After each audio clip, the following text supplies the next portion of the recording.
Hey, what's going on, guys? Johnny here with a 10 Stonevault key. I'm running with Always, who is the healer I normally run with. I think he's in my other video as well. Maybe, maybe not. This key was a ton of fun. We ended up doing some big damage in between myself, the rogue, the mage, and even the DH had some really good damage, as well as the healer. Everybody just performed well this key. I wanted to talk through the key and kind of explain some things that I was thinking about as Feral and just kind of my plans for YouTube and streaming and a little bit about myself and how I got into WoW because I have not been playing for the longest amount of time. So I'll start with that. I actually started playing WoW way back when I was younger, in Legion and a little bit of vanilla as well. And then I got into the Call of Duty scene pretty heavily, and I got on a pro AM team in Call of Duty and I was doing that, and that was a ton of fun. Um, I competed and was trying to take it on a more serious note, but between school and everything I had going on in life, I kind of fell away from that and ended up prioritizing and focusing on that aspect of things. Then I want to say recently, as of two years ago, maybe three now, I'm not exactly sure. I ended up getting back in WoW. I actually got a laptop, and I was just gaming on a laptop for a little bit, and I was playing ESO a ton actually. So let me restart that. So I played ESO religiously, um, like night and day. I loved ESO. I was very competitive on ESO with score pushing, and I played on PS4. I played a Night Elf, a Magicka Night Elf before they like converted everything and made a Magicka Stam. I thought that was the dumbest thing. But I played a Magicka Night Elf and that was a ton of fun. I did PvE, PvP. I loved competing in Maelstrom Arena. I tried to kill Always right here. Didn't end up working. I tried competing in Maelstrom Arena and just score pushing in that, and I mean it was a ton of fun.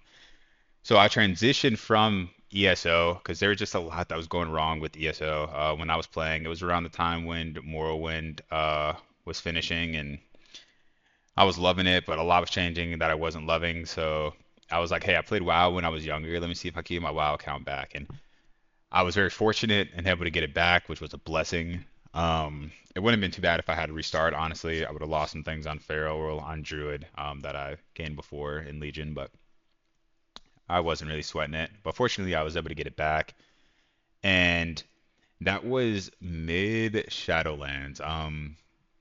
So I played mid Shadowlands. I actually didn't even come back on Druid. So I had my Druid, but I was like, I'm gonna play another class. So I played Mage. And I leveled as Frost Mage, ended up swapping to Fire Mage, played as Fire Mage, played Fire Mage until the first season of Dragonflight.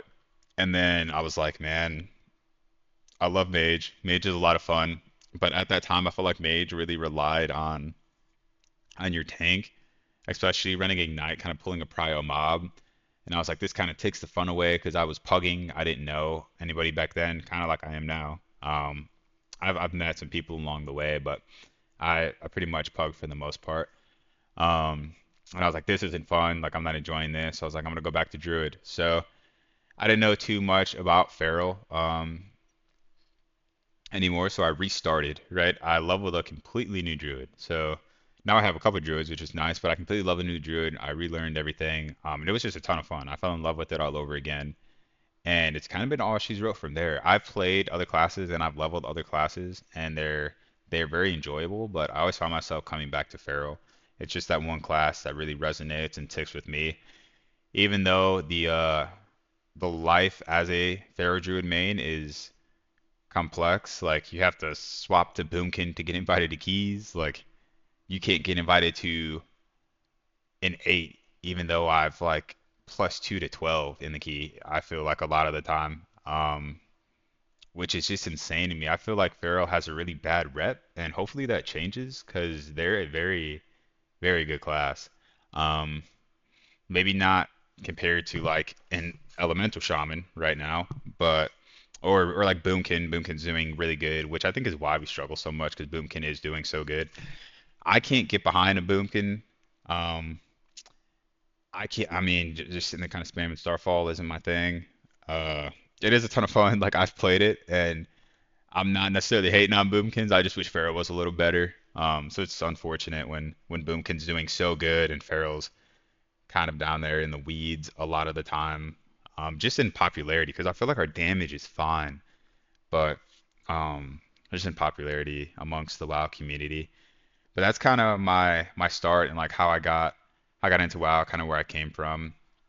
As far as my future plans for my YouTube channel and then eventually streaming, I was streaming a little bit, but then I kind of stopped because I want to get a better setup and a better mic, and whatnot, which I think will help me out a ton.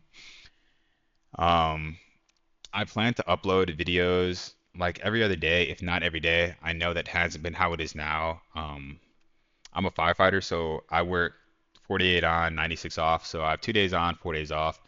And those 4 days, you would think I would be able to get a lot done. But I also have an Australian Shepherd, which takes up my time. I got to take him to the park, and I've been trying to get a lot of stuff done and work on some other things as well. So I kind of been prioritizing that over WoW, but I will be working more on getting everything for WoW set up and trying to push and really get prepared for next season as well. I kind of want to jump into next season and really perform the start of the season, instead of coming in late and having to kind of catch up on everything and to everybody I play with. But those are kind of my plans right now as of what I want to do, and how I want things to go. And I definitely hope this is better than music. I actually made this video like 6 times, but some things always happen. Like the first time I'd made it, I was gonna upload it. I did my intro, and then I went to upload it, exported it. It went through the whole like rendering process for export, and it like cropped my video to where it cut off like everything on my screen. The only thing you could see was really like it zoomed in. I felt like times 100. So I don't know what happened, but I redid it then, and then I did a voiceover like this last time, and my headset died. So I didn't even realize it died, which mistake on my part. But I was talking, and I talked like halfway through the video, and it was great. And then the last half of it was complete silence. So this would be my third take at it. So hopefully everything goes through and works out the way it's intended and supposed to. If not, I'll just upload what I have here for my voice, whatever it's saved, and then we'll go from there. But I'm feeling optimistic that everything will work. I kind of want to talk about Pharaoh Druid a little bit. I'm not the most versed Pharaoh Druid, but I feel like I definitely have some hot topics to kind of share and ways that I play that might help others. So Pharaoh fundamentally is like a bleed class, right? It's a dot class. You're kind of dotting up everything. You're getting it to look at you, and then it one shots you a lot of the time, which is just unfortunate. Like I don't know if anybody's ever done it. I do it 99% of the time, but I'll go in and I'll build up to 5 combo points. I'm raking everything. I'll thrash, I'll brutal slash, and then I'll try to get my Primal Wrath off. And I'll always try to wait for the tank, but sometimes I feel like I'll get that Primal Wrath off, and then everything starts looking at you real angry, and you just get one shot. Or you meld it, and then come out of meld, and then it turns right back to you, and that's just a bad day, unfortunate. But I feel like that happens a lot as Pharaoh Druid. I'm kind of off my soapbox there. So this boss is coming to an end. We did some good damage to this boss. In higher keys, you kind of want to alternate or like stagger your cooldown. So you'll have like let's say the mage will pop first, and then I'll wait for the shield phase. So you kind of want to like alternate like that. But this was a 10. We had really good consistent damage, so we didn't really need to do that, um, which was nice. But kind of my mindset is playing Pharaoh, right? I'm playing Swarm. I'm playing Adaptive Swarm. So I'll always try to apply my swarm to get it rolling, to where either it's on 3 or 4 um, of our friendly targets, and then they all just jump, right? They'll all jump to enemies. So you'll have a big adaptive swarm coming up, which I think right here we had a big swarm. Yeah, so we had a big swarm here. It's all jumping to the enemies, which is nice. I'm coming in.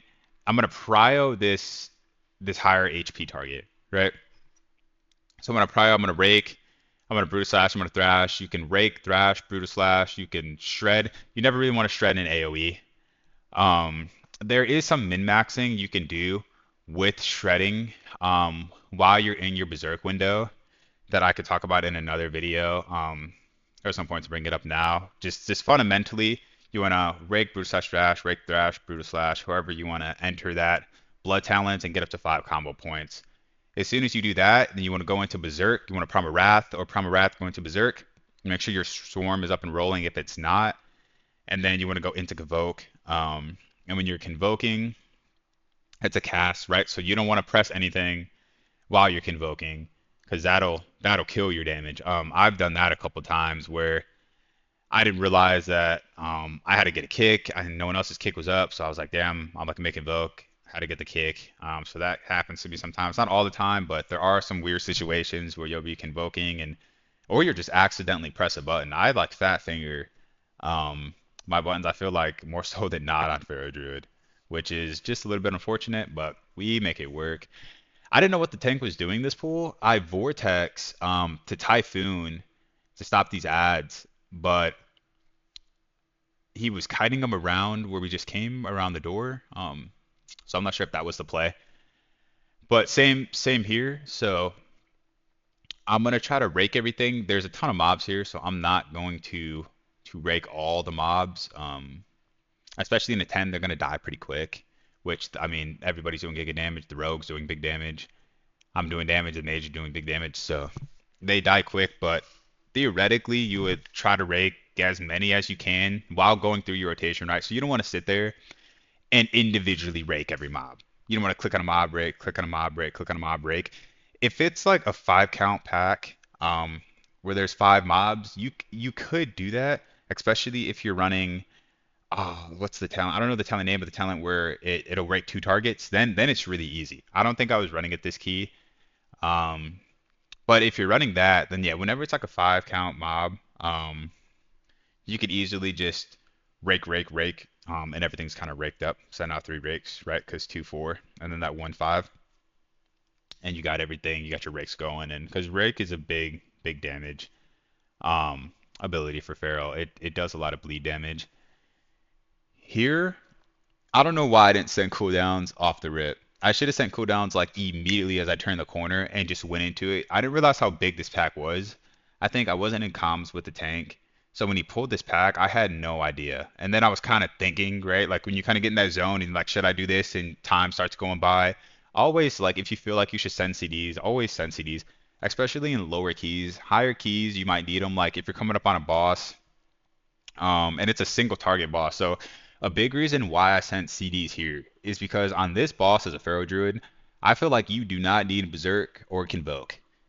And you'll see here, so I don't have cooldowns going into this boss, and I still do very decent damage. Not like insane damage, but very decent damage to where I'm able to compete with the other 2 DPS.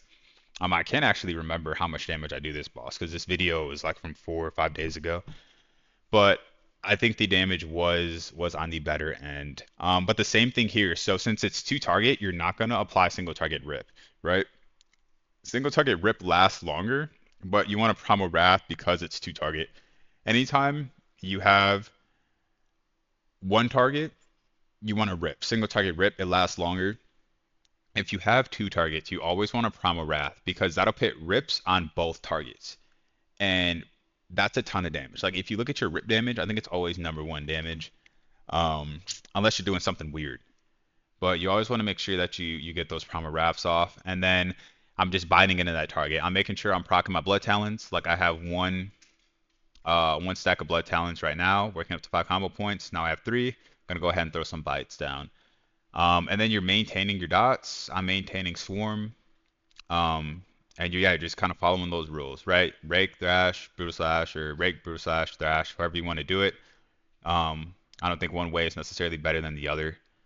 I think they both work and they're both very close. I don't really think there's a difference. But yeah, as you could see here, right? So we haven't popped cooldowns at all this fight, outside of Tiger's Fury and Swarm, which I don't really consider Swarm or Tiger's Fury like a big cooldown. You could argue Tiger's Fury is a cooldown. I mean, it's 30 seconds, gives you that damage buff. I'm not even running any points to buff Tiger's Fury here, so but we're competing. We're like 1.27 million damage. So we're right under the mage. And the mage is can busted this pack I think twice, or can busted this boss twice. I'm not 100% sure.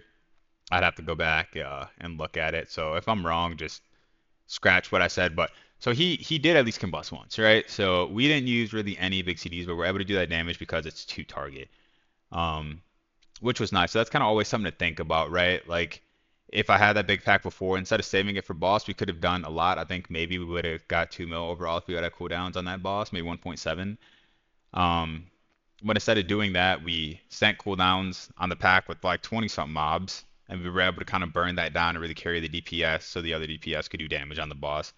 Especially because as a Pharaoh Druid, like your burst is insanely high, right? Like you'll go into a boss fight, you'll pop cooldowns, you'll hit like 3 million DPS single target, you'll feel like you're pumping, and then you look back down as soon as you get out of cooldowns, and you're at like 1.7, like 2.3 mil DPS, and you're like, whoa, what happened? And that's because our burst is just really, really high with Convoke, which is nice, but a lot of the time it's like it's misleading. I feel like I'm doing insane damage, and then I'll look back down at my screen, and it's like, whoa, where'd my damage go? So just kind of keep that in mind. But so like here, right, you're gonna rake, try to rake all the mobs you can. I'm not doing too good at raking. It's something I got to get better at with rake spreading. So kind of just take that away from this video. You don't see me raking too many things, but you do want to rake a lot of the mobs. So like here, I should have thrown out some rakes, right? I'm keeping thrash up. I'm brutal slashing. I'm making sure I'm not capping brutal slash charges. So that's something you always want to do. You never want to sit at three brutal slash charges ever. It's really bad. So you always want to kind of keep it on cooldown, right? Here I go in, I rake, I thrash, I primal wrath because I had a BT. I was at 5 combo points, and I'm breaking thrash. I get a ravish proc, make sure I get a kick. I incap reward to get the stop there. Pharaoh has a lot of utility, which is really nice. It's a class that is not necessarily liked by a lot of WoW players, but it's a class that has a ton of utility. So make sure you're taking advantage of that, especially this week with your Dispel. That is insanely important. So you see a lot of the times I'll Dispel myself. When I don't Dispel, it's because I know my healer can top me, and he removes it. But if he doesn't, then I'll just remove hers, RC, and you'll be good to go. Because our Dispel is really strong, and it's on a short cooldown. I think it's 8 seconds. So kind of help your healer out, especially during Affix week. Sure, really anytime you can. Like our Dispel is so good in a lot of keys. Like Arakara, our Dispel is insane in Arakara. Stonevault, that first pull in a higher key, Dispel is really, really good. So just kind of understand that you have a insane toolkit, more so than other classes. So try to take advantage of that because when you get really good at that, people will likely take you more within keys because you'll make the key better. You might not do as much damage as the meta classes, but your utility will kind of help smooth the key out, which is what you want to be doing, especially when you don't have the damage as some of the other classes. Being able to provide that utility is really big. Here, the Stone Shapers, they put down a totem. I never swapped to the totem because it's a 10. We had enough damage, kind of like the rest of the key, where we're able to just go into it. But I'm going to talk about this. So I get PI'd. We don't have Lust up. This is just with PI, and we're in full cooldowns. I cast Berserk. I got Swarm going, Tiger's Fury, and then we go into Convoke, right? And our damage skyrocketed after our Convoke. Like we went up to 3.1, 3.2 million damage, single target. And then it's great, but see how like rapid it's declining. So a lot of the time I'll look at that and be like, oh, I'm pumping, and then I'll look back down and it's like, I dropped significantly. So Pharaoh does have really, really high burst. So keep that in mind. That's really nice. But don't let it like misguide you in any way. Because it's gotten me a couple of times where I think I'm absolutely pumping, and then I'll get humbled by like one of my friends in chat. They'll be like, "Wait, you're down to like 1.7 when I was at like 3.5." So our burst is really high, but we won't drop down too much. Like this fight, I try to not clear, just get uptime on the boss. I think I keep the last dot, the entirety of it, because we almost killed boss at this point. He didn't have too much health because it was a 10. Um, But a lot of the times you could do that as Pharaoh, because Pharaoh has a ton of self-healing, right? You have your regrowth proc. You could swap into bear form and cast frenzied regeneration. You have bark skin, survival instinct. So you have a lot of like you have big damage reduction from survival instincts. I think it's 60%, but it's on a 3-minute cooldown, which is ridiculously long. I don't know why Survival Instincts is on a 3 minute cooldown, but it is, and we rock with it. So a lot of the times, like if I see, I kind of watch. My Omni CD is messed up, but I'll kind of watch everybody and see like what cooldowns they have because I know I have a lot. So if they need to prioritize a cleanse over mine, I'll do that.